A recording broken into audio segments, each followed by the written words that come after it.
ইলেকশ্যনৰ সময়ত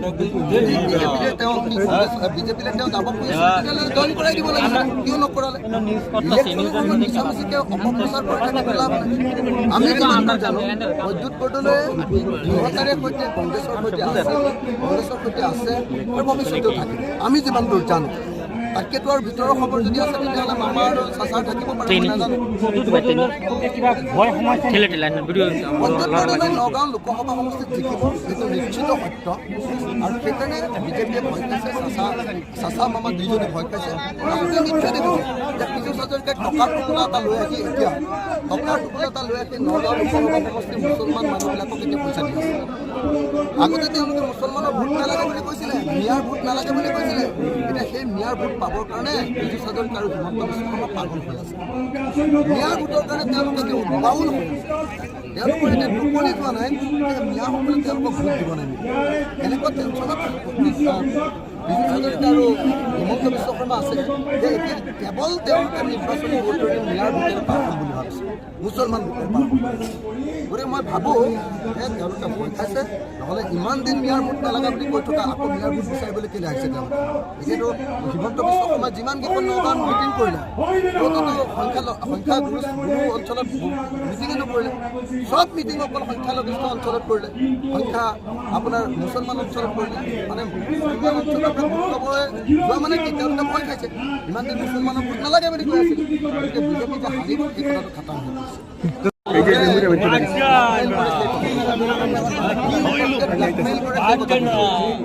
এতিয়া ইলেকশ্যনৰ সময়ত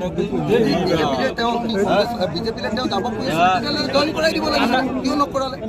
ইলেকশ্যনৰ সময়ত মিছামিছিকৈ অপপ্ৰচাৰ কৰি থাকি লাভ নাই। আমি যিমান জানো বৈদ্যুৎ বৰদলৈয়ে দৃঢ়তাৰে সৈতে কংগ্ৰেছৰ সৈতে আছে আৰু ভৱিষ্যতেও থাকে। আমি যিমান দূৰ জানো তাতকেতো আৰু ভিতৰৰ খবৰ যদি আছে তেতিয়াহ'লে মামা আৰু চাচাৰ থাকিব পাৰে নাজানো।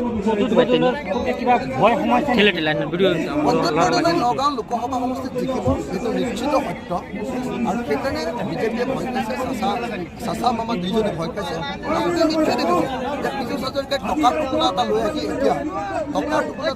নগাঁও লোকসভা সমষ্টিৰ মুছলমান মানুহবিলাকক এতিয়া পইচা দি আছে। আগতে তেওঁলোকে মুছলমানৰ ভোট নালাগে বুলি কৈছিলে, মিয়াৰ ভোট নালাগে বুলি কৈছিলে। এতিয়া সেই মিয়াৰ ভোট পাবৰ কাৰণে পীযুষ হাজৰিকা আৰু হিমন্ত বিশ্ব শৰ্মা পাগল হৈ আছে। মিয়াৰ ভোটৰ কাৰণে তেওঁলোকে এতিয়া উদ্ভাৱন হৈ আছে। তেওঁলোকৰ এতিয়া টোপনি যোৱা নাই যে মিয়াসকলে তেওঁলোকক ভোট দিব নাই। এনেকুৱা টেনশ্যনত পীযুষ হাজৰিকা আৰু হিমন্ত বিশ্ব শৰ্মা আছে যে এতিয়া কেৱল তেওঁলোকে নিৰ্বাচনী ভোট মিয়াৰ ভোটেৰে পাৰ হ'ম বুলি ভাবিছে, মুছলমান ভোটেৰে পাৰ হ'ম। গতিকে মই ভাবোঁ যে তেওঁলোকে ভয় খাইছে, নহ'লে ইমান দিন মিয়াৰ ভোট নালাগে বুলি কৈ থকা আকৌ মিয়াৰ ভোট বিচাৰিবলৈ কেলৈ আহিছে তেওঁলোকে?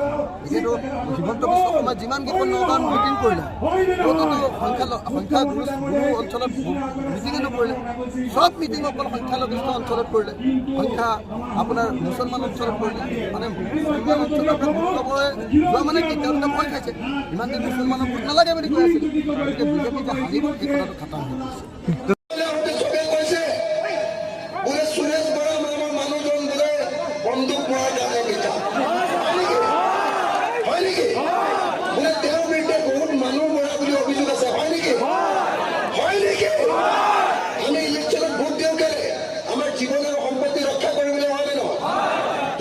বন্দুক দি মাৰি তেতিয়াহ'লে সেই মানুহটো ভোট দিলেতো ডাঙৰ বিপদ হ'ব, হয় নে নহয়? এতিয়া সুৰেশ বৰাক ভোট দিব পাৰি জানো? পাৰিনে নোৱাৰে? সুৰেশ বৰাক ভোট দিব পাৰিনে নোৱাৰে? মই এইকেইদিন নগাঁৱত আছো, নগাঁৱৰ ব্যৱসায়ীবিলাকে কৈছে বোলে ছাৰ আমি মৰি গ'লেও সুৰেশ বৰাক ভোট দি দিম। সুৰেশ বৰাই বোলে আলফাৰ চালফা হৈ আমাৰ পৰা যিমান পইচা কাঢ়িছে এতিয়াও টোপনিতে হাৰ পাই যাওঁ এনেকে কৈছে, বুজিছেনে নাই? তো এক্সটৰ্চন কৰা বুলি বোলে অভিযোগ আছে, হয় নেকি বাৰু? হয় নেকি? তাৰমানে বিজেপিয়ে মানুহৰ বিচাৰি নাপালে, এই বন্দুক লোৱা মানুহটোকে বিচাৰি পালে নেকি? আৰু পইচা কাঢ়িব মানুহটোকে বিচাৰি পালে নেকি? হয় নেকি কথাটো? আমি সংকল্প ল'ম, একেলগতে সংকল্প ল'ম। আমি অকল কোনে হাতৰ মুঠি তললে নকৰিব দেই, এইটো আমাৰ একতাৰ প্ৰতীক। সকলোৱে একেলগতে আজি চবে মতা নাই, একেলগতে ক'ব দেই, একেলগতে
কৰি জয় আই অসম, জয় আই অসম, জয় আই অসম, ইনকিলাব, ইনকিলাব, ইনকিলাব।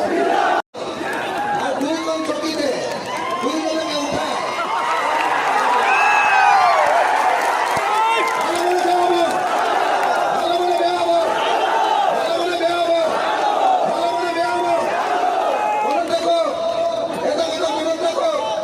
বিজেপি হ'ল হিন্দু সাম্প্ৰদায়িক মৌলবাদী দল হয়নে?